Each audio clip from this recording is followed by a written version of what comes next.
So obviously from the coaching standpoint, whether it's Josh McDaniels, Matt Patricia, Romeo Crennel, Charlie Weiss, right? The people that were there, left, came back. I'm assuming from a scouting standpoint, like yourself, like you were young when you first got there. Like to me, with what you're saying, it would probably have been very tough for somebody from a different organization that was seasoned and veteran to come in and try to adapt to that style, right? You basically had to grow up in that system, right?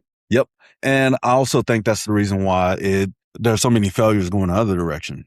It's hard to take somebody from that organization with that same mindset in a position of power and go to another place and take that power and authority with them and try to make that at the new place. You know how they used to always say New England South or New England West or New England East, wherever it was. It doesn't work because everybody comes up in that same model. They come up in that same organization, that same program.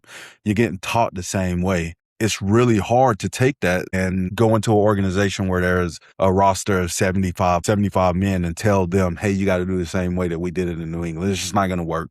And then you add on the entire staff, and I think that's why it fails so often, because it's hard to replicate how that building was. It's hard to replicate how that locker room was. It's hard to replicate just how everything went on and evolved in New England. And then we could bring people in. It wasn't impossible. We brought Marshall Olam in from Chicago. Or not Chicago, but from Cleveland. He fit in well. It's not a lot of people who are able to do it, but it's possible. I think it's easier that way to get one person to buy into what you're preaching than to get an entire organization to buy in from what one person is trying to tell them.